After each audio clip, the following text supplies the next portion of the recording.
19. Glorification 3. The glory of God is manifest in all three persons of the Godhead. Too often we fail to recognize the glory as it is manifested in the Holy Spirit. The glory of God as it is revealed in the life of the redeemed is the glory of the Holy Spirit. Buckler has set this forth very tellingly. At Pentecost, the glory appears not as a blazing body of light, but in tongues of flame, severally to each of the members of the divine body regal. A tongue of flame, not a tongue of flame, as the narrative develops the incident, was to each member of the kingdom what the light carried before the great king was to Cyrus, Darius, and Alexander the Great. It was the mark of the royal glory descended upon its future possessor, to remain with him as long as he remembered whence it came, and neglected not to ascribe it to its divine source. As Buckler points out, kings of great power and antiquity had carried before them a light. The light marked them as possessors of royal power, as possessors of the glory. It was the possessor of the glory who had weight, power, and authority in history. For a man to possess the glory meant that his was the dominion and the determination of things. When the ark of God's tabernacling presence was taken from Israel, 1 Samuel chapter 4 verses 11 and 17, old Eli fell and died, and his daughter-in-law named her newborn son Ichabod, for the glory is departed from Israel. 1 Samuel chapter 4 verses 21 and 22. The fire or flame representing divine glory, which Cyrus, Darius, and Alexander the Great had carried before them, was a man-lit, man-created flame. At Pentecost, however, the heavens opened to send the flame of God's glory to every believer. And when the day of Pentecost was fully come, they were all with one accord in one place. And suddenly there came a sound from heaven as of a rushing mighty wind, and it filled all the house where they were sitting. And there appeared unto them cloven tongues like as of fire, and it sat upon each of them. And they were all filled with the Holy Ghost, and began to speak with other tongues, as the Spirit gave them utterance. Acts chapter 2 verses 1 to 4. Pentecost was thus a coronation, not of believers collectively as a church, but as individuals who are members of Christ. We are told of the glory, and it sat upon each of them. In the world of Christ's day, where the meaning of the royal flame was well known, the meaning of Pentecost was clear. The glory of God was given not to the kings and emperors of this world, but to covenant man, redeemed man. John the Baptist had said of our Lord, I indeed baptize you with water unto repentance, but he that cometh after me is mightier than I, whose shoes I am not worthy to bear. He shall baptize you with the Holy Ghost and with fire. Matthew chapter 3 verse 11. The glory of God would be present in the Messiah, and he would be that glory, the one great King. This greater King, God incarnate, would baptize his people with the fire or flame of glory, with dominion and power. John continued, however, of Christ, whose fan is in his hand, and he will thoroughly purge his floor, and gather his wheat into the garner, but he will burn up the chaff with unquenchable fire. Matthew chapter 3 verse 12. The glory of God will crown his people, but it will consume and destroy the reprobate.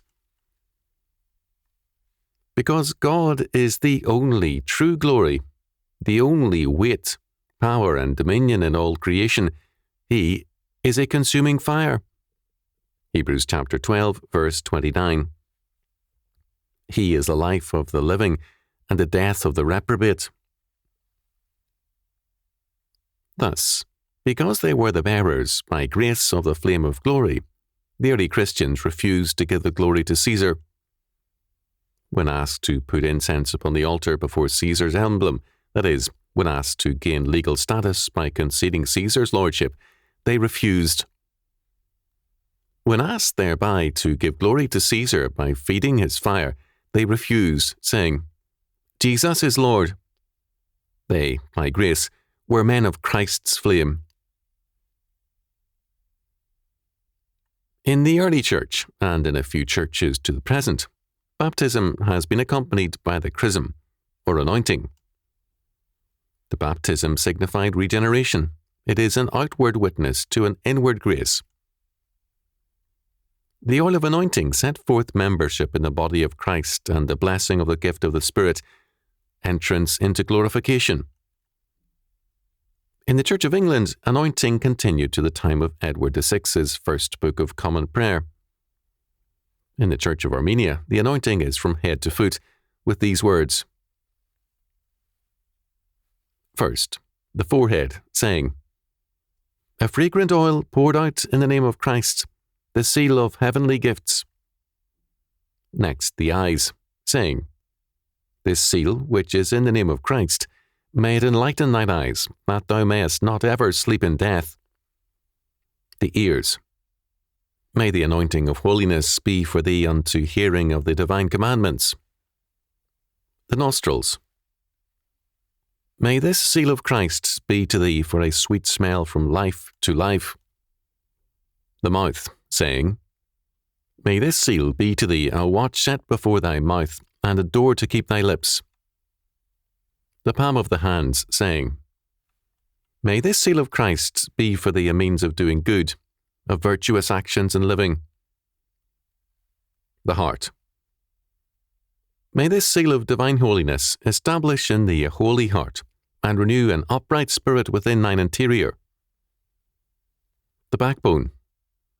May this seal, which is in the name of Christ, be for thee a shield and a buckler, whereby thou mayest be able to quench all the fiery darts of the evil one. And the feet. May this divine seal guide thy steps aright unto life immortal. And thereafter he shall say, Peace be with thee, thou saved of God. Unhappily, where anointing survives, too often it is a tradition, not a living force setting forth the implications of glorification. Buckler called attention to the three ancient aspects of the life of glory, as witnessed in ancient royal and imperial circles, and as set forth in the Scriptures.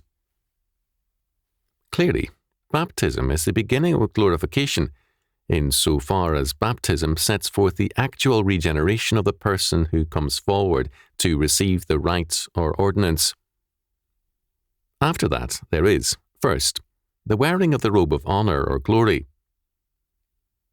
To be given anything belonging to the king meant in antiquity to be made a member of the king. To be in union with the royal bride was to become the king. Hence, men who sought to seize royal power sought to seize and possess the king's bride or wife. Abner, to make himself Saul's successor in Ishbosheth's place, seized and went into Rizpah, Saul's concubine. 2 Samuel chapter 3, verses 6 to 8. Absalom did the same with his father's 10 concubines, whom David had left, to keep the house. 2 Samuel chapter 15, verse 16, chapter 16, verses 20 to 23. Adonijah sought to do the same with Abishag. 1 Kings chapter 2, verses 17 to 22. The legitimate family sharing of the king's glory is to wear his cast-off clothing. The royal family wears the royal garments, the robe of glory. The parable of the wedding feast sets forth the Christian's possession of the robe of glory. Only those who put on the royal gift, the wedding garment, signifying the righteousness of the king, have any place at the king's table. They stand then in the king's righteousness, grace and power. Matthew chapter 22, verses 1 to 13. Again, the cross of our Lord is also his cast-off garment. Paul tells us too, Cast off the works of darkness, and let us put on the armour of light. Put you on the Lord Jesus Christ. Romans chapter 13, verses 12 and 14. When our Lord commands us to take up our cross and follow him, he is not so much summoning us to a life of suffering as to put on Christ, to become members of him, to follow him wherever he leads us, and to be his witnesses, witnesses to his glory. Matthew chapter 16, verses 24 to 27, Mark chapter 8, verse 34, chapter 10, verse 21, Luke chapter 9, verse 23. He asks that we take up our cross daily. Luke chapter 9, verse 23. That is, that every day we wear the cross as our robe of glory. When John Bowring in 1825 wrote the hymn, "In the cross of Christ I glory," he caught the meaning of this text. While Buckler's theology left much to be desired, his knowledge of history was superb, as he so ably stated it.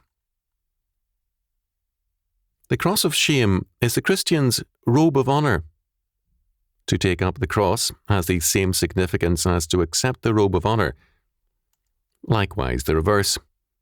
To reject the cross is to declare one's independence.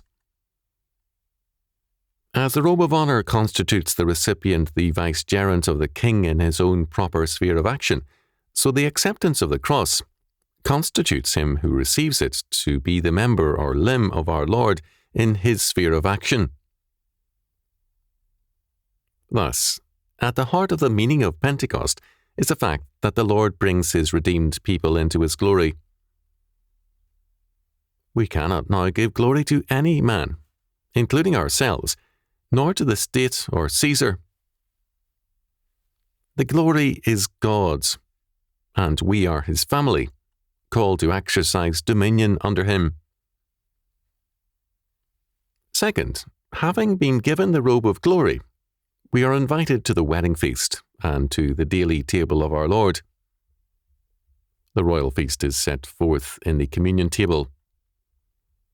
To partake thereof is to declare and avow one's self to be a member of the King's family and body.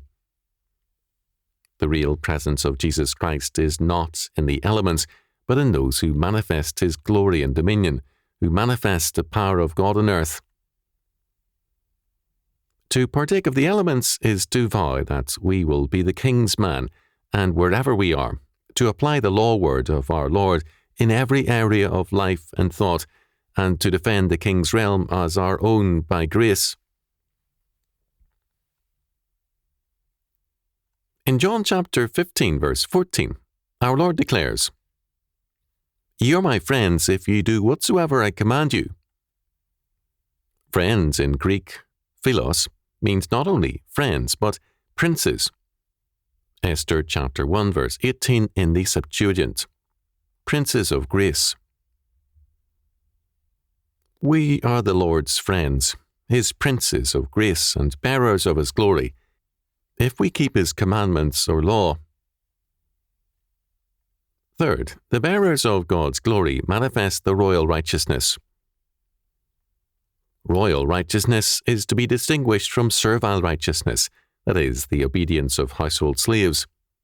John chapter 15, verse 15. It differs from the self-righteousness of the Pharisees. Matthew chapter 5, verse 20.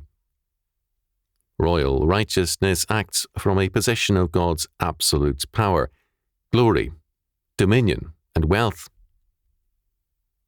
If we are the heirs of Pentecost, and if we wear the robe of glory, and eat at the royal table, then we are able to manifest the power of royal righteousness, for the bounty and power of the Lord is with us. Our Lord declares, "Give to him that asketh thee, and from him that would borrow of thee. Turn not thou away. Ye have heard that it hath been said, Thou shalt love thy neighbour, and hate thine enemy. But I say unto you, Love your enemies, bless them that curse you, do good to them that hate you, and pray for them which despitefully use you, and persecute you." that ye may be the children of your Father which is in heaven. For he maketh his sun to rise on the evil and on the good, and sendeth rain on the just and on the unjust. For if ye love them which love you, what reward have ye? Do not even the publicans the same? And if ye salute your brethren only, what do ye more than others? Do not even the publicans so? Be ye therefore perfect, even as your Father which is in heaven is perfect. Matthew chapter 5, verses 42 to 48. The Good Samaritan gives us our Lord's example of royal righteousness. The meaning, thus, of the flames of Pentecost is that we put on Jesus Christ as our glorification. The emphasis is not on our experience, but on our relationship and obedience to Jesus Christ, God's manifest glory. For the Word was made flesh and dwelt among us, and we beheld his glory, the glory as of the only begotten of the Father, full of grace and truth. John chapter 1, verse 14. He is the true light and the glory. John chapter 1, verses 4 to 9. Our Lord says of himself, I am the light of the world. He that followeth me shall not walk in darkness, but shall have the light of life. John chapter 8, verse 12. It is of interest that the Feast of Lights, or the Feast of the Dedication of the Temple, was observed to celebrate the rededication of the temple and its purification under Judas Maccabeus in 164 BC.